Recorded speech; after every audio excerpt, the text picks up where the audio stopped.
স্বাগত মানব জমি লাইভে। সঙ্গে আছে আমি হুমায়ুন কবির মাসুদ।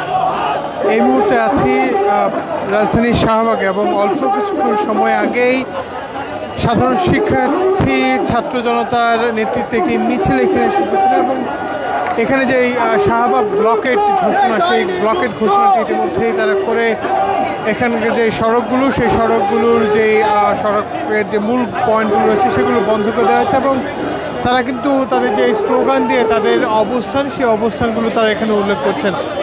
আমরা এখানে দেখছি যে আজকে সকাল থেকে যে ঘটনাগুলো আমরা পরিলক্ষিত করছিলাম, যে দেশের বিভিন্ন অঞ্চল পদযাত্রা করছিল এনসিপি। এই এনসিপির পদযাত্রার পরবর্তী সময় মার্চ টু গোপালগঞ্জ ঘোষণা করে গতকাল যেই গোপালগঞ্জের আজকের সমাবেশে যেই তাদের পদযাত্রাটি ছিল, সেই পদযাত্রার সময়ে কিন্তু আওয়ামী লীগের নেতাকর্মীরা শুরু থেকে যে হামলা চালানোর ঘটনা, সেই হামলা চালানোর ঘটনা আমরা জেনেছি। এর বাইরে যেটি আমরা জানি যে আজকে এই পরিস্থিতি স্বাভাবিক করতে সেখানে 144 ধারা জারি করা হয়েছে। তাছাড়াও আমরা জানি যে 144 ধারা ভঙ্গ করে তারা আসলে এখনও যেই আমরা অল্প কিছুক্ষণ সময় আগে একটি খবর পেয়েছি যে গোপালগঞ্জের কারাগারে তারা নিষিদ্ধ সংগঠন ছাত্রলীগ এবং আওয়ামী লীগের নেতাকর্মীরা হামলা চালায়। তবে কারাগার কর্তৃপক্ষ যেটি জানিয়েছে যে এখন পর্যন্ত সেখান থেকে যে কোনো ধরনের আসামি বের হয়ে যেতে পারেনি, সেটি তারা নিশ্চিত করেছে। পাশাপাশি সেখানে মুহুর্মুহু গুলির ঘটনা ঘটছে। এখন পর্যন্ত নিহতের খবর, আমরা একজনের নিহতের খবরটি এখন পর্যন্ত অনেকটা নিশ্চিত হয়ে গেছে।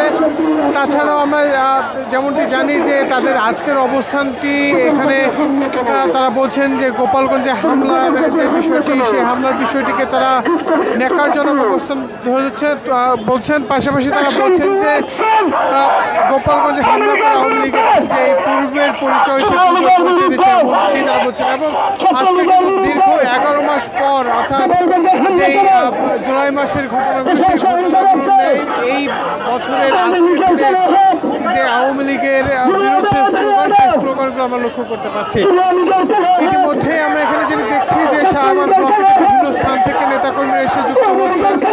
পাশাপাশি তারা এখানে স্লোগানে তাদের যে আজকের অবস্থান, সেই অবস্থানগুলো তুলে ধরছেন। আপনারা যেমন জানেন যে সমাবেশটিকে ঘিরে যেই শক্ত অবস্থান, আইনশৃঙ্খলা পরিস্থিতি, সেটি যেমন অনেকটা বলা যায় যে সেনাবাহিনী ব্যাপক শক্ত অবস্থান নিয়েছে। সেই অবস্থান পরবর্তী সময়ে আজকে যে এখানকার বাংলা ব্লকের কর্মসূচি আমরা কিছুক্ষণ আগে যেটি দেখেছি যে বিষয়টি জেনেছেন যে গোপালগঞ্জে হামলার বিষয়টি অনেকটাই এনসিপি নেতাকর্মীরা বলছিলেন যে পরিকল্পিত এবং আইন শৃঙ্খলা বাহিনীর পরিস্থিতি নিয়ে তারা কিছুটা যেই পরিস্থিতির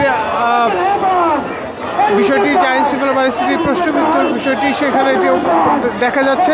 হাসান আবদুল্লাহ, সাইফুল আলম তাদের ফেসবুক পোস্টে কিন্তু সেই বিষয়টি ইঙ্গিত করেছেন। পাশাপাশি শাহবাগের যে উত্তাল পরিস্থিতি, সেটি যদি বলি যে শাহবাগে নেতাকর্মীরা যে বিভিন্ন সংগঠনের নেতাকর্মী, বিশেষ করে এখানে করতে পারছি বিভিন্ন স্কুল কলেজের শিক্ষার্থীরা, তারা এখানে এসে যে স্লোগান ধরছেন যে লীগ ধর জেলে ভর, এই স্লোগানে কিন্তু এখানকার যে পরিস্থিতি বা পরিবেশ উত্তল করে রাখা, সেটি জানা গেছে। তাছাড়াও আমরা জানি যে ঢাকা থেকে গণ অধিকার পরিষদের সভাপতি নুরুল ইসলাম নূর, তিনি কিন্তু একটি বিষয় বলেছেন যে যদি 24 ঘন্টার আলটিমেটাম দিয়েছেন, এর মধ্যে গোপালগঞ্জের পরিস্থিতি স্বাভাবিক না হলে সারা বাংলাদেশের মানুষ মার্চ টু গোপালগঞ্জ করবে, এমনটি কিন্তু তারা ইঙ্গিত করছেন।